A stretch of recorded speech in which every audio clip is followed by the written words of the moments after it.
Ok, bonjour à tous, bienvenue sur TMT. Donc aujourd'hui, petit unboxing, oui je sais, ça fait longtemps. Donc, j'allais dire une souris, mais non, j'ai trop l'habitude. Une manette Xbox, donc qui est aussi pour Windows, donc achetée sur Amazon au prix de tête de 25 €. Donc de la marque PDP. Il y a plusieurs coloris, il y a du transparent, il y a je crois qu'il y a du camo, peut-être du camo vert, mais je suis pas sûr, il était pas beau. Il y a tout noir, tout bleu, des trucs comme ça. Enfin bref, il y a plein de coloris. Moi j'ai pris celui-là parce que c'est celui qui me plaisait. J'avais pas envie d'une toute noire et vu que les prix étaient les mêmes, j'ai pris ce coloris-là. Donc l'emballage, on est sur une boîte plutôt classique, hein, assez belle quand même, avec l'inscription Xbox. Donc il nous précise que c'est pour Xbox bien sûr, adaptable bien sûr sur PC avec Windows. Hein. Manette filaire, mais le fil se déconnecte, donc pour ranger c'est plutôt pas mal.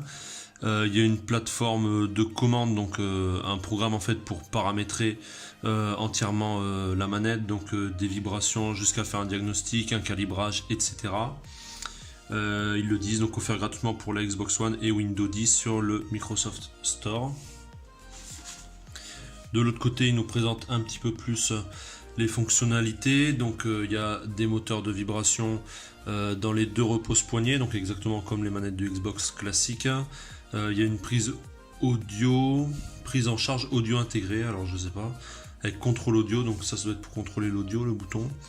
Je sais pas. Après, moi, vous le savez, je suis très PC, je suis pas du tout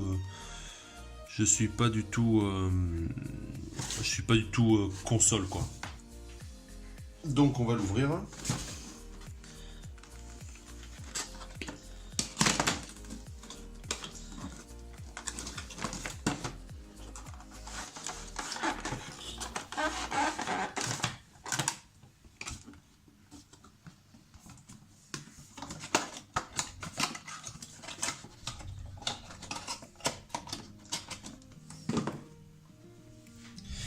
Et donc voilà notre manette, donc qui ressemble clairement à une manette de Xbox, on est d'accord. Hein. Vous la voyez, elle est plutôt belle, plutôt massive, elle a l'air assez robuste hein, quand même. Donc elle est dans cette grande coque en plastique. Donc ça c'est moins bien, moi je suis un peu anti-plastique, hein. Vous savez pourquoi, hein, la pollution, bref. Donc voilà, ce que j'aime moins à la limite c'est ce bouton là, tout en plastique brillant comme ça, et c'est pas très beau. La prise en main bien sûr est correcte, hein, correspond à une manette de Xbox. Donc on retrouve ici les 4 boutons, les 2 joysticks, là aussi le bouton Xbox au milieu, le mounon ça veut rien dire. Donc là on a le connecteur en USB, donc le câble vient s'y brancher ici, voilà, et après là vous branchez en USB 2 à l'ordinateur, à la console, etc. Donc le câble, vous le voyez, est vraiment assez long. Donc ensuite on a le papier qui nous explique où télécharger l'application. Et après on a un guide de démarrage rapide. Donc voilà, qui nous explique comment brancher, à quoi servent les boutons, etc. Donc voilà pour cette petite manette pour Xbox. Donc bien sûr c'est pas une manette officielle Xbox vu qu'elle coûte le double du prix, voire beaucoup plus. Là on est, je le rappelle, sur une manette de marque PDP achetée sur Amazon dans les 25 €. Donc voilà, je pense que c'est plus que correct pour jouer, surtout que moi je joue que au clavier à la souris, donc ça va être vraiment pour jouer par exemple à des jeux de moto ou même des jeux de bagnole. Par exemple Forza ne prend pas en charge mon volant, donc elle va être utilisée pour ça aussi je pense. Donc petit complément concernant cette manette PDP, réplique d'une manette Xbox, donc qui a un très beau design. Pour les explications, je vous avais fait cette vidéo l'année dernière, mais je ne l'ai jamais publiée parce qu'entre temps j'ai eu d'autres vidéos. Donc là aujourd'hui on est en mai 2019 et je vous fais un complément Donc c'est-à-dire que je reviens sur mon montage pour vous ajouter cette partie-là. En effet, cette manette, depuis l'achat en octobre 2018, eh bien, elle est tombée en panne, je ne peux plus l'utiliser.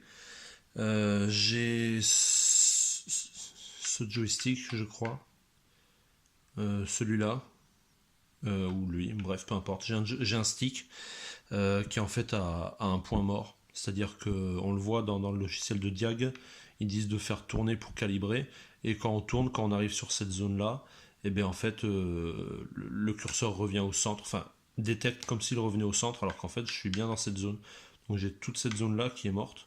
Donc autant vous dire que quand je joue à un jeu moto, bah, je l'ai remarqué comme ça en fait. Donc tous les virages à gauche, la moto allait tout droit. Du coup je me suis rendu compte qu'il y avait un problème. Donc j'ai eu beau refaire des calibrages via le programme PDP, c'était pas possible. Donc je vais revenir un peu sur l'utilisation de ce programme PDP d'ailleurs, qui est en fait intégré au store de Windows 10, donc pour le désinstaller c'est assez relou. Donc voilà, d'ailleurs pour cette manette que j'avais achetée chez Amazon, j'ai essayé de faire un retour garanti sur le site de PDP, mais il n'y a rien qui le permette, j'ai rien trouvé pour les contacter, donc c'est vraiment pas fait pour.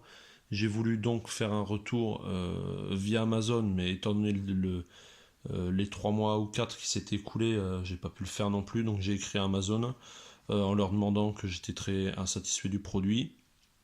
S'ils voulaient bien prendre en charge le remboursement du produit et que moi je m'engageais à leur acheter une manette Xbox, donc qui est 2 fois plus chère que celle-là, en contrepartie. Donc ils ont accepté et j'ai acheté une manette Xbox avec laquelle je suis entièrement satisfait. Mais on en reviendra dans une autre vidéo parce que je vous en parlerai aussi, je vous la présenterai. Donc voilà, un peu pour un complément sur cette manette PDP dont je ne suis pas ou plus satisfait. Je la garde en déco, elle est sur l'étagère parce que mine de rien elle est quand même jolie. Voilà, donc merci à tous d'avoir suivi cette vidéo.